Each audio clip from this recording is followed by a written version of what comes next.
Hello and welcome to SaaS Marketing Insights, the show where we ask SaaS founders, CEOs, marketers and investors about the lessons they've learned in their quest to grow their companies. My name is Paul Stevenson and I'm founder and CEO of SaaS marketing agency 47 Insights. On today's show, I have an interview with Ben Jesson, founder and CEO of Conversion Rate Experts. Hope you enjoy it.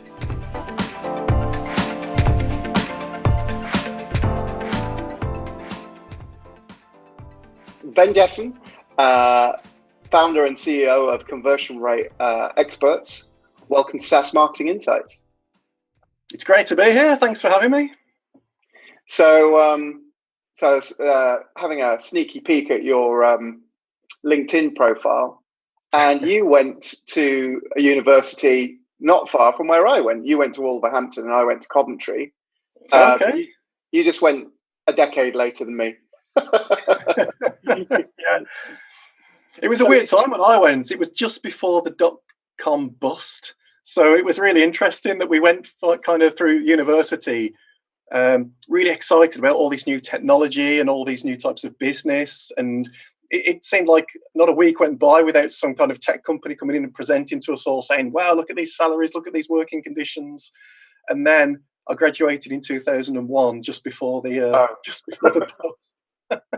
So yeah, so I do remember that time, and I think pretty much like me, I started out as a graphic designer, a decade or so before you, and computers were coming in, and it was this great, amazing opportunity, and everybody thought that what was desktop publishing then was going to take over everybody's jobs, and then the internet came along, mid-90s, and changed everything. And then I guess 5 or 6 years later, you did that course, and you were the new kids on the block, and you already understood, I guess, the internet and websites, well, a lot more than say my generation did. And so you went onto a course that actually had screen design as part of it. Whereas that was, not around in my era. So how does, from those early beginnings, what's the story then from you going through and forming Conversion Rate Experts with your co-founder, Karl Blanks? Yeah. So 2001, I graduated. It was the dot-com bust. So all those exciting opportunities seemed to almost kind of vanish overnight, and things got real. So I looked for in-house roles as a graphic designer back then, web designer. And I found a job with a telecoms company that was based in the UK, but all of their customers were based in the US and Japan. And their business was, the service that it provided was to provide overseas cell phones to travelers. Because back then there was, there wasn't VoIP. There was huge incompatibilities between the different phone networks in different countries, sometimes within the same country.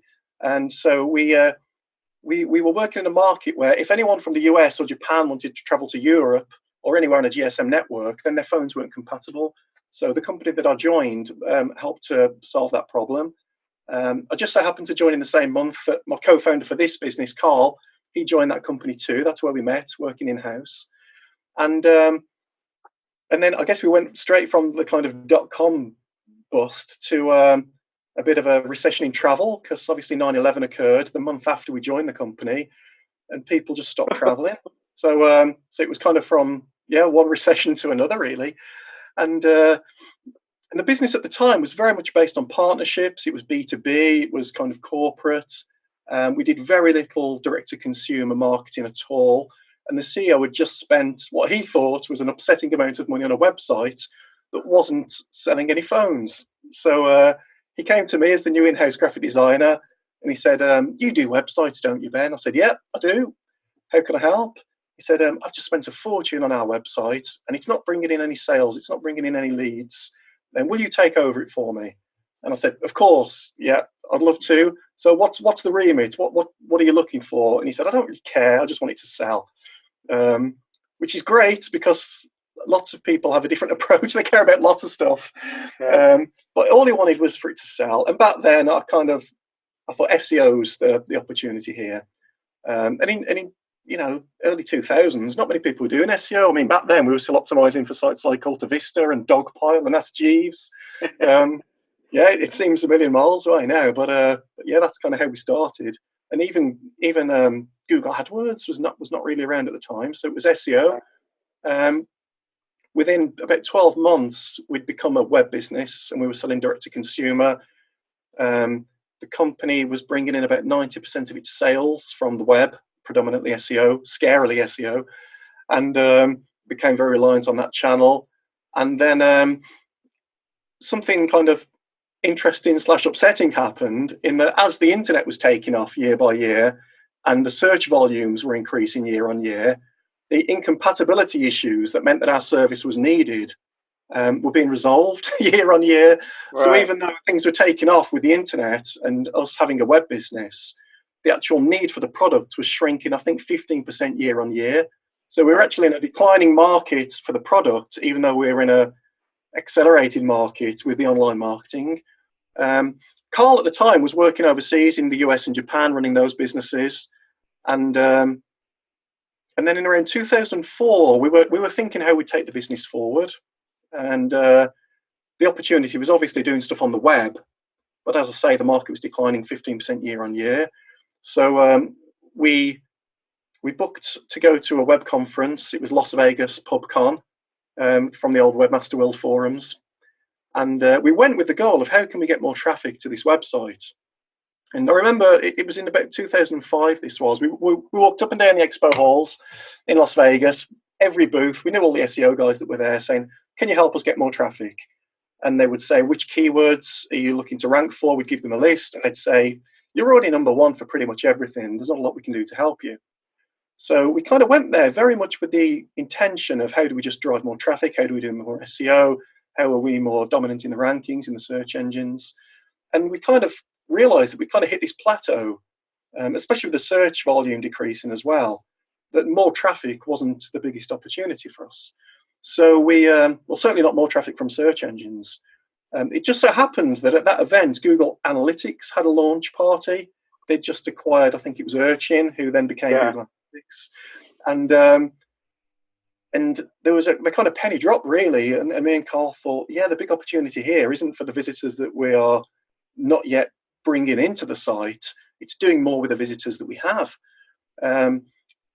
That's kind of where Karl's background in science kind of lent itself to our opportunity, in that all of a sudden we were spotting things like multivariate testing, which was very new back then. This was about 2005-ish. Hardly anyone was doing multivariate testing or A/B testing, but Karl used to do these things as his former life as an engineer and a scientist. So straight away he recognized that content could be engineered to be optimal in the same way that he used to engineer materials to be optimal back in the day. So we went demoing lots of testing software to try and understand how we can better optimize the on-page experience. And to cut a long story short, we tripled the sales in that year that we discovered split testing. And we learned that the big opportunity wasn't really in the technology, which at the time everyone was getting all excited about, but the big opportunity was in understanding what to test and to design content that was more persuasive, more believable, more user-friendly, and just did a better job of turning your visitors into customers. We didn't kind of realize it at the time, but that was the seeds of conversion rate optimization. And then 2006 came around and Google launched a product called Google Website Optimizer, which we were so excited about. It was free, and we thought this is going to go crazy. It's going to go mainstream. Google's launched this free product. But again, everyone was talking about the technology. Everyone was talking about the math, the statistics, important stuff, but not the most important stuff. So we wrote an article called 101 Easy Ways to Use Google Website Optimizer, which talked about how to design tests that worked. And it was based on our experience of tripling and then doubling a year later, actually, the sales of this telecom company during what in that industry was a recession. So we launched that article. It was on a website called conversionrateexperts.com. We didn't have a business at the time. Conversion Rate Experts was nothing more than this one article. And the article went viral. We were on the first page of Dig and Delicious and Alexa's Moves and Shakers, all the big, I guess, social networks back then. And we got an email from Google, the product manager of Google Website Optimizer, inviting us to partner with Google to help advertisers to improve their conversion rates. That's the origin of the business, really. We went from kind of working in-house, having a lot of success, growing an online business, writing an article that coincided with the launch of Google Website Optimizer, and then Google inviting us to partner with them, even though we didn't have a business. That's kind of what prompted us to transition from being client-side to starting our conversion rate experts. And yeah, I mean, that was 2006, that email from Google. So since then, we've helped to grow some of the web's most sophisticated companies. We work with Amazon, Apple, Google, Facebook, and Dropbox, and hundreds of smaller marketing leading companies who are growing really fast in over 80 different verticals. Yeah, we've worked in 37 countries in 11 languages. And yeah, we've refined what back then we called CRO. That was the name of our methodology. The kind of industry adopted the term, a bit like with SEO. But yeah, that's kind of how that transition went. So you are the guys that invented conversion rate optimization both as a technique, and you created a whole industry effectively. Yeah, we used to turn up at conferences when we started the company, and our first slide was, "What is your conversion rate and why is it important?" And people found that, at the conferences where everyone was talking about AdWords and SEO and link building, and I mean, blogging was kind of very much in its infancy back then. Talking about conversion rate just wasn't done. We were often the only presenters who were even talking about this subject. And we got a lot of attention as a result, and we kind of didn't tread on anyone's toes because we weren't generating traffic. So yeah, our methodology was called the CRO methodology. We trademarked it in the US. We didn't defend it when it went mainstream because we thought we didn't want to kind of piss off everyone in the industry by kind of taking ownership of what had become a generic term. But also we thought that there was obviously an advantage to us and everyone else in this market, that this was going to go mainstream, it did have a name, and it was something that people were going to dedicate their time and their careers to. So we're pleased that we made that decision not to defend that trademark, because I think it's benefited everyone in the industry as well as us personally. So as the name of the show implies, SaaS Marketing Insights.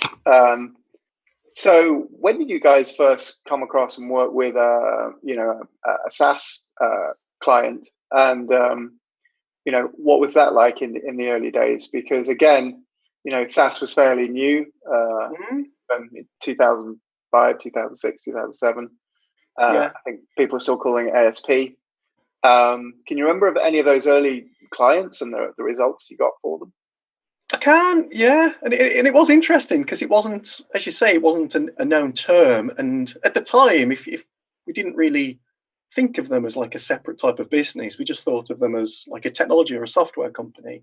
But I guess, first of all, we were users of lots of SaaS software because we're a remote first business. And because we were doing online marketing, we were very well versed with the marketplace for SaaS companies. And we were customers of many different SaaS tools before we became, I guess, service providers, helping them to grow.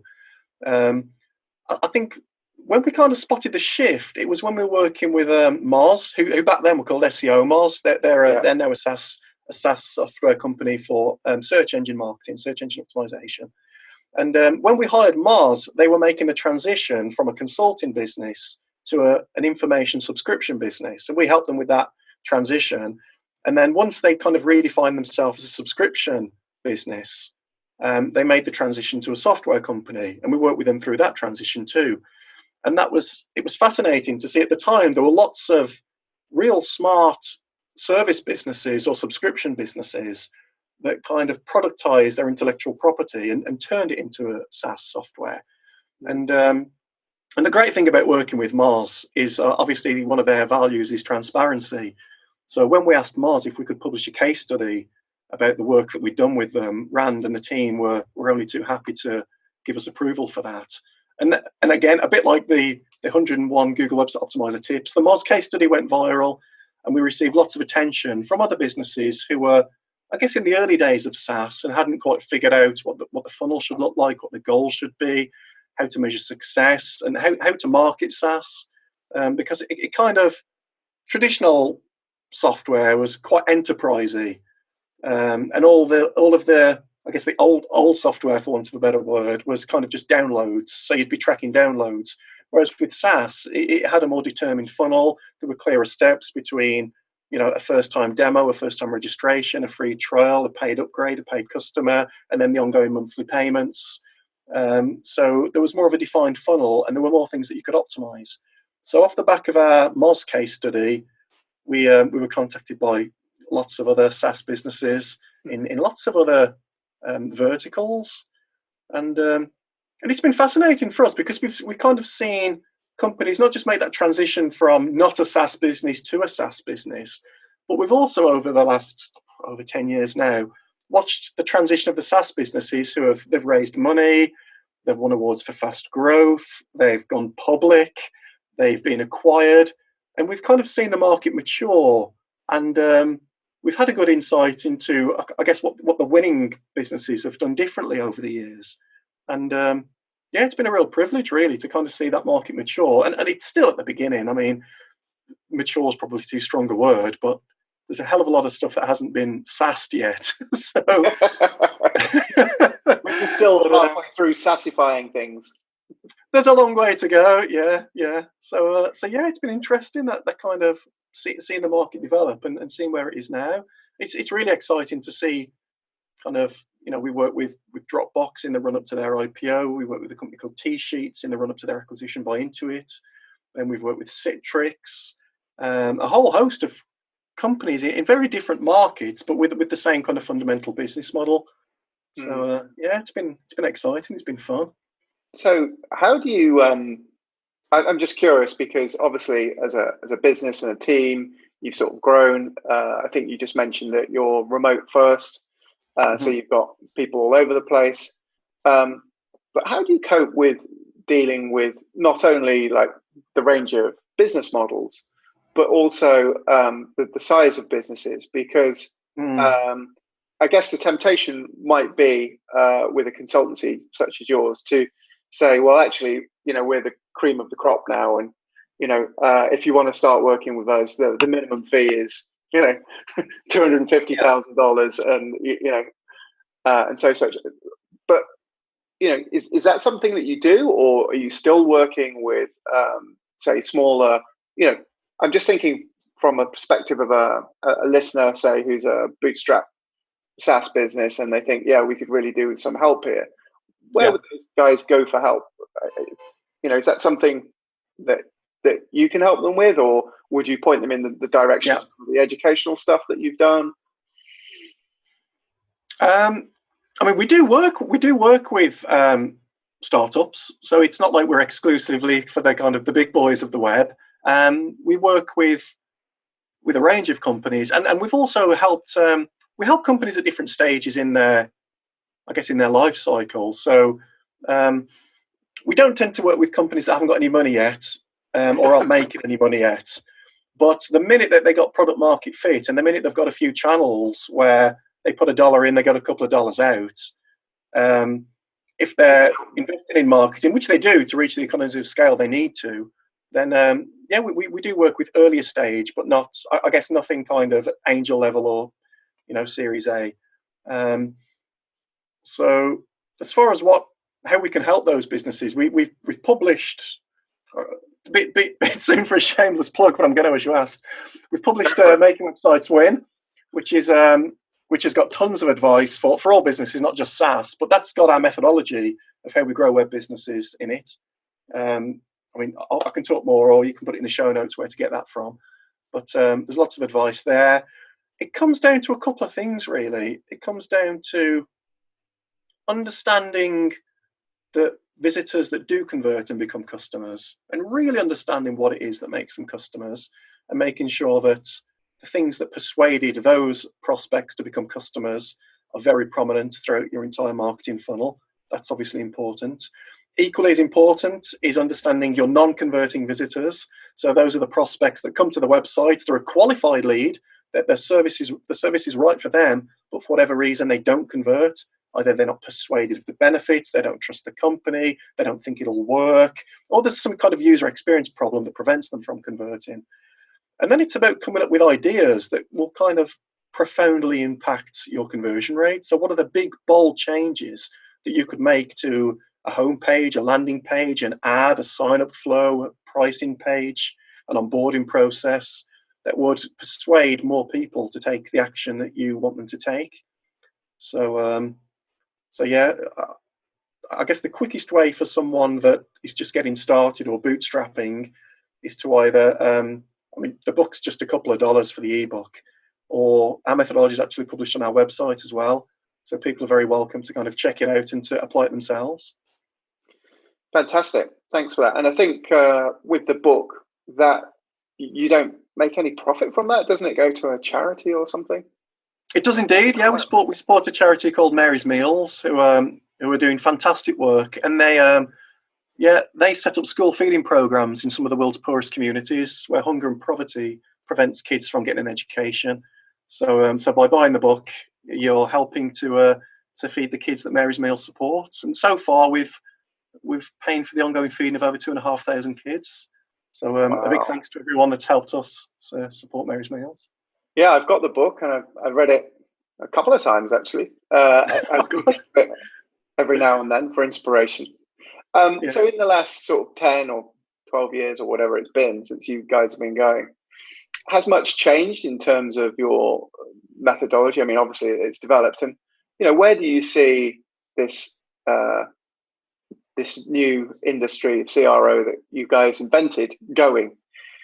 Yeah, I think in terms of, I guess if I could break that down in terms of where we see, I guess, SaaS going and how CRO fits into the development of SaaS, but also in terms of the things that the common opportunities that we see with SaaS businesses and things that are common to preventing the growth of SaaS businesses. So is it okay if I kind of cover that in two steps? Yeah, I'd love it. Sounds great. As far as what we're seeing in SaaS, there's a lot of M&A activity at the moment. We're seeing a lot of companies that are being acquired by larger organizations who know they need to get into SaaS or know that they need to provide those kinds of services to their clients. So we've been hired by companies like Verizon and Dell to help them integrate and grow their newly acquired SaaS businesses. That's interesting. We've worked alongside, as I mentioned, T-Sheets in the run-up to their acquisition by Intuit. So companies that are very much kind of on that growth trajectory. They've already got product market fit and they're just doing incredible numbers. And we've got interviews with these companies on our website if anyone's interested in kind of hearing from the clients a little bit more about how this works. But one interesting thing we've seen probably over the last, 18 months is more founders are seeking alternatives to the kind of typical Silicon Valley unicorn model of going out and raising a load of VC money and then going down the IP or die path. And that's been interesting for us to see because kind of historically, a lot of SaaS founders have just thought that the kind of the VC model and the IPO route is the only way. But we're seeing lots of founders now who are building these kind of exciting but sustainable and highly profitable companies. And they're either bootstrapping them or they're taking alternative approaches to funding, like bigger angel rounds or partnerships or crowdfunding. And we think that that's an interesting trend. And I guess companies like Basecamp have been banging on about this for years. Yeah, they have. David have written a lot of like real smart stuff about why they don't kind of play that VC game. But more recently, there are things like the Zebra Manifesto at zebrasunite.com, talking about the difference between like a Zebra company and a VC-backed unicorn. And founders, I think there have been a few prominent founders who are kind of role models for a different approach. People like Rand Fishkin with SparkToro, which we invested in, which was a very different model. Joel Gascoigne from Buffer, who's always been very transparent, talking about the different approaches that he takes growing his business. Chris Savage from Wistia recently kind of took a step back from that VC kind of funded model and took control back of the company. People like David Darmanin from Hotjar, who are all talking about these kind of alternative approaches to the tech unicorn model. And I think the interesting thing from our point of view is with CRO, it's kind of applicable to both models. If you want to go down the VC route of just raising loads of money, throwing it at marketing and getting that quick market share, then you're not going to be able to afford all those different marketing channels, or they're not going to be sustainable unless you're converting those visitors into customers. But likewise, if you're going to bootstrap or take a small angel round or do a crowdfunding round, then you need to be a hell of a lot smarter with your marketing dollars, in which case CRO is even more valuable because you're extracting more profit from the visitors that you're already getting for. So you're either getting more customers for free from your existing traffic, or you're unlocking new channels that previously may have been too expensive because you're doing a more effective job of converting those visitors into customers. So yeah, I think any SaaS business, whether they're going down the kind of fast growth VC unicorn direction or the bootstrapped model, it's obviously prudent to get more from your existing traffic before you reinvest in other channels. Yeah. So definitely CRO is the way to go, whichever your funding model. It is, because and also if you don't, you're going to lose to someone that does. Yeah, absolutely. Ultimately, it's kind of online marketing's an auction, and it's an auction for attention, it's an auction for clicks, and the people that can afford to bid the most are those that are extracting the most from those channels. So yeah, it's interesting in that respect as well. It's kind of a prerequisite for success, regardless of your kind of approach when it comes to backing the company. Starting off with you as a graphic designer and Karl as a scientist, and you create this company, and this thing goes viral, and your insights fuel and create a whole industry, and more people want to use you. Then suddenly you've got to grow this business to deliver consulting services to everyone that wants them. How have you guys managed to cope with that? Just starting off with the two of you, and then over the last 10 years, growing the business and actually servicing, all the clients and some pretty big blue chip names there. How have you coped with that, and how do you guys sort of split? Is it that Karl's operational and you're, I don't know. I mean, how does it work? I'd say when you go back to, I guess, when we created the company, we were very influenced by a book called The E-Myth by Michael Gerber. Oh, I love that book. It's a great book, and it's all about how the myth of the entrepreneur is that you're going to create a business, but most people just create jobs for themselves. A job with overheads, I think the line is. Exactly. Yeah. So there's a part of the E-Myth where he talks about you should always approach your business as if it's a pre-franchise prototype, and create systems and create workflows and document things so that other people can do the tasks that you do. Because ultimately, you're not going to grow the business if you're the one always doing the work. And that was what led us to document and name our methodology. So we knew all this stuff that we'd done in-house previously that worked well. We knew what was working well with our first handful of clients, and we knew what was we kind of had a routine and a way of doing things and a sequence. So we took a really painful year where I think we kind of almost put an out of office on our emails for 3 days a week, where we documented everything that we did. And we documented everything we did operationally. So in terms of how to work remotely with clients, how to, which software to use, how to manage calls, how to manage tasks, how to manage the workflows of the work itself. So we created a manual around the client work. We obviously created we documented the methodology of all the different steps to grow a web business and what you have to do at every stage. And we're constantly refining that. It wasn't something that we documented back then, and it's still the same now. We obviously refine it. We're always trying to apply the 80-20 principle to everything we do. And we made the decision to just, I'll say we made the decision. It's a decision that's forced upon us by our business model, really. So our clients split test everything we create, which means they measure whether it works or not. There's no hiding place in our business. A page either wins, it loses, or it's inconclusive. And if it doesn't win, then then our clients aren't, they get that not every page is going to win, but you have to get wins. So one thing that's kind of happened is, in us running A/B split tests, we have to be extremely accountable.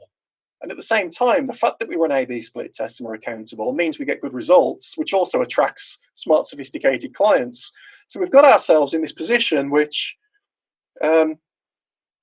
which is a kind of, we've made a rod for our own back, whereby we attract sophisticated clients that are already running A/B split tests and have optimized pages, and who are hiring us to beat them. So you can only do that with good processes and smart people. So we hire people that are already good at this stuff and already doing it, and have come from normally a client-side background of having evidence that they can grow web businesses. And then we kind of got this kind of internal mantra that if we've got the best people and the best process, we'll attract the best clients. And if we have the best clients, that means we'll need the best people and we'll attract more of the best people.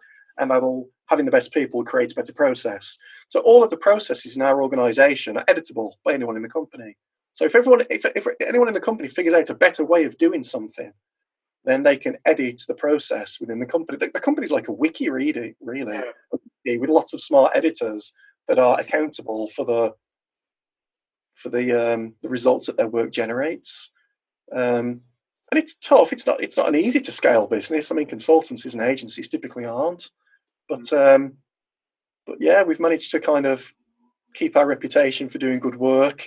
And a lot of the marketing that we do to grow the business and to attract team members or to attract clients, they're a byproduct of what we do operationally as well.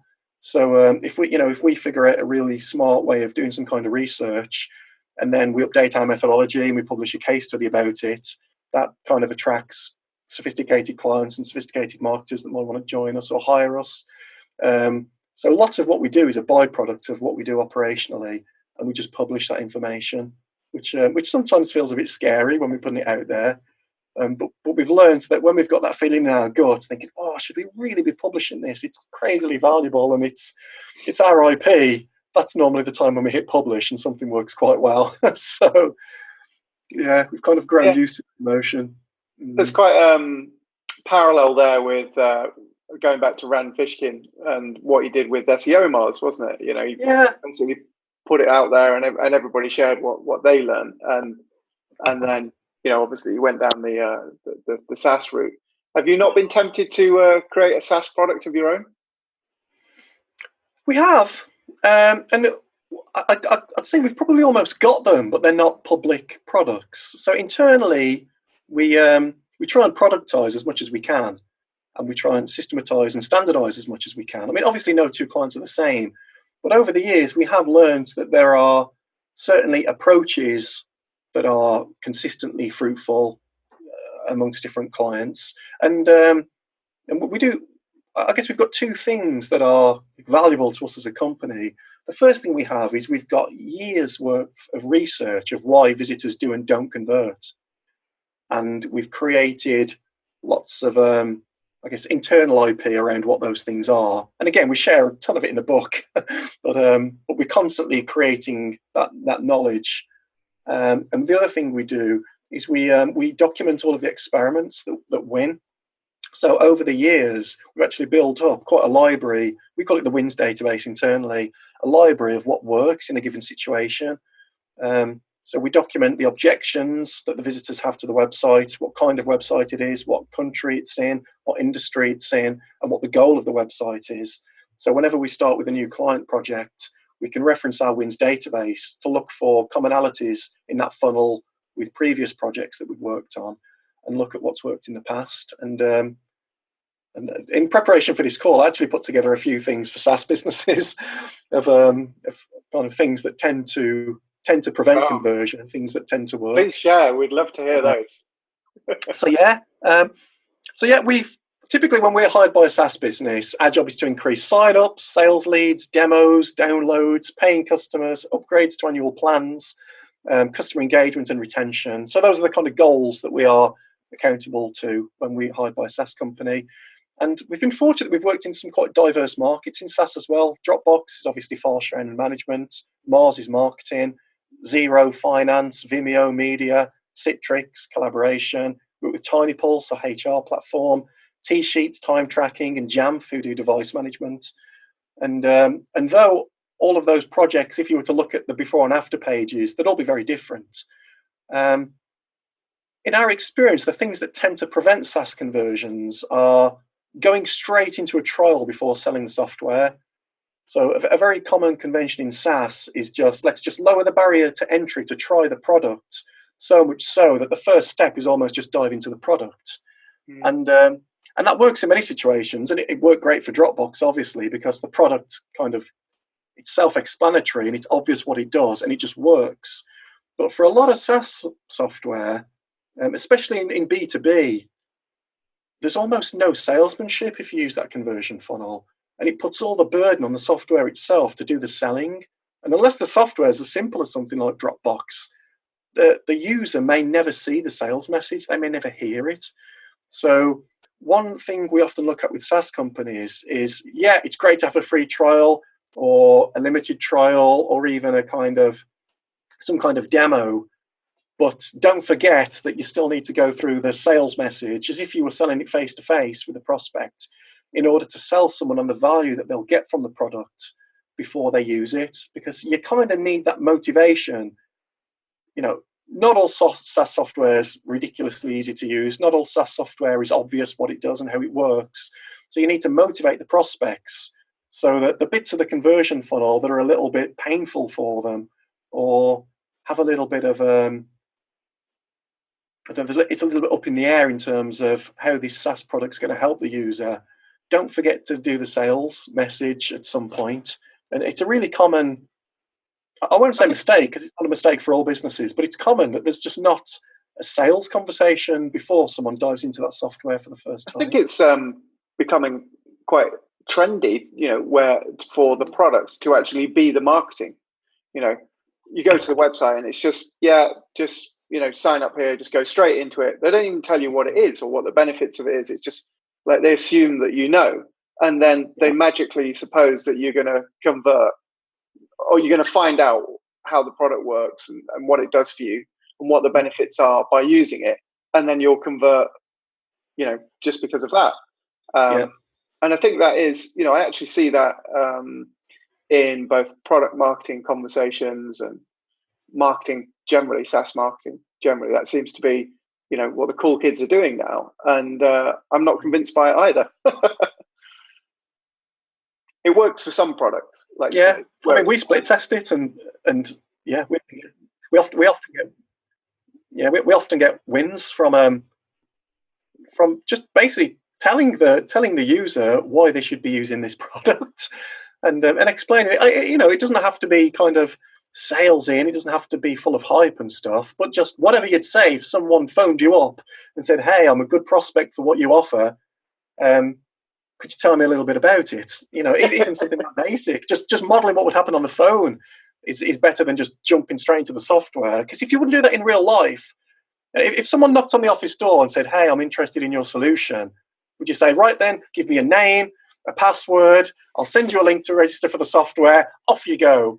Or would you at least spend a couple of minutes introducing your company and the service and the problem you're trying to solve, to motivate the prospect to go through that sign-up process? So that's one. And that kind of leads on to the next one. If the benefits aren't communicated clearly, a lot of SaaS businesses are created by technical founders who are awesome at creating product, but they've never been in that uncomfortable situation of having to try and sell the product face-to-face or over the phone or at an event. And as a result, the sales copy often resembles the founder's understanding of what the product is and what the product does. And it doesn't always make the link between the prospect's needs before things dive into the features and the technical stuff. And again, often the benefits get hidden in all the noise of the technical stuff and the features, and it's just not clear. There's no obvious USP, there's no obvious use case, there's no obvious benefit. And it doesn't take much to communicate that in your ads, your landing page, your pricing page, just to kind of reassure people and to remind them why you're the right option for their needs. Another really common one is that prospects lack a clear understanding of how it works. And we found with technology companies, the user needs a mental model of how it all fits together. How does it integrate with my existing systems? Who on my team would use this and how? What kind of data do I need to plug into it or get out of it? And how does it fit into my organization? And what actually happens on the back end? And this is something that again, often you'll sign up to something, you'll sign up to a free trial, and you'll think, well, what does happen next? Which I think leads you on to future pacing, which is something that some SaaS companies do brilliantly well. Some of them don't do at all. But what does happen next? What does the user need to do? Do they need to download anything? Do they need to browser extension? Do they need to submit more information? Do they need to invite users? How does that work? Do they need to connect to an API, attend a demo? What actually happens next? And some kind of flow chart or some kind of description, or sometimes a little video, or just a bit of audio from a founder just talking through, this is what will happen next, can give that kind of reassurance that on the other side everything's going to be okay, and it massively reduces the perceived risk. I've heard that might be a cultural thing, really, because I think, is it in Japan, they quite often have like diagrams showing you, like, here's what happens when you buy, and it's like a whole process, and that's not something that in the West we seem to put much emphasis upon. Yeah, and it works surprisingly well. I mean, we worked a lot in Japan back in the telecoms days, and we were always split testing stuff that worked in Japan in the US business and vice versa. And we found that a good idea is a good idea, regardless of the language. And and I guess along a similar line, one thing that we've encountered a lot with SaaS businesses is that the visitors perceive it as being a switching decision. So if, for example, you want to try some new email marketing software or a CRM or even a web analytics tool, if the visitor perceives it to be a switching decision, it's a much bigger decision. They might need to persuade their colleagues. They might have prepaid for the service. They might not be confident that when the switch happens, you'll get the right data in the right place. And quite often, visitors will perceive something to be a switching decision, even though it's not. You can run these two different solutions in parallel and then just see which one works best for your needs. And reassuring people that there's not a switching decision that needs to happen often generates great results, because it just removes that level of risk and the scariness of, I don't want to turn this off just in case this doesn't quite work. I suppose with corporate software sometimes as well, the buying decisions are quite complicated, or can be, particularly with enterprise software. Absolutely. So you've got to get them to toe dip and try it, because that's the only way you're going to get it. Otherwise, if you wait for some bureaucratic buying decision, it could take years.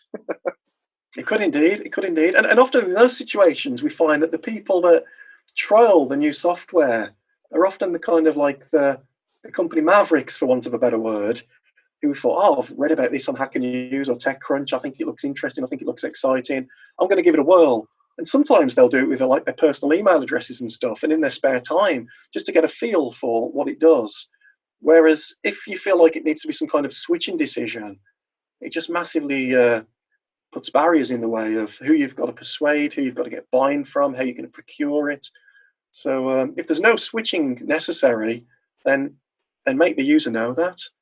And the onboarding's another one as well.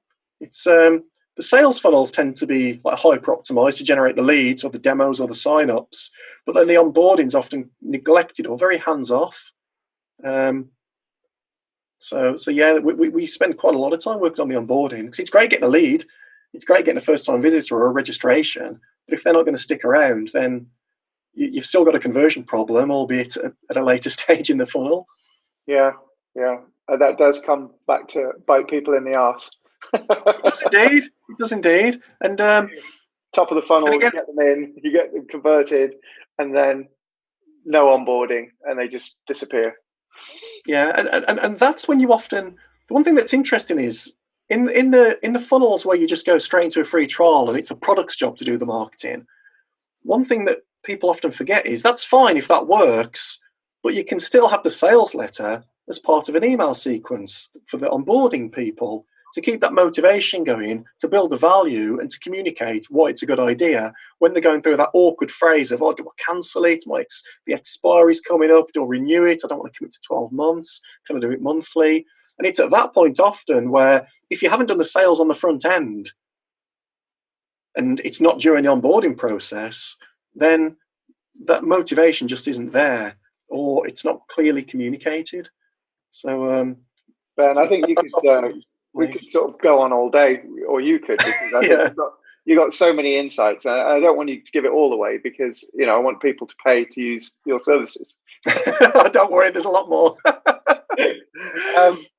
This is also so far the longest podcast I've ever done. So congratulations. Oh, I'm sorry about that. No, it's great. It's great. It's been fantastic. But I do want to wrap it up. Thank you so much for your insights and for creating this industry that we now know as conversion rate optimization. And also for the book, Making Websites Win, which I think is a great publication. And really, I think anybody in SaaS marketing should get a copy of that if they haven't already and read that, because there's so much you can learn from it. Thank you so much for your time. I do appreciate it. Oh, you're very welcome. It's been great to speak. And I hope, even though it's your longest, it's good stuff. Yeah. Ben, thank you very much. Have a great rest of the day, and I really appreciate the time. It was fantastic. Likewise, it's been great to speak. Thank you. Catch you later. I hope you enjoyed my conversation with Ben. For more info on conversion rate experts, please visit conversionrateexperts.com. For more info about this show and to get our links to iTunes, Google Play, SoundCloud, Stitcher and YouTube, check out www.47insights.com. And if you have any SaaS marketing insights that you'd like to share on the show, please get in touch. Until next time.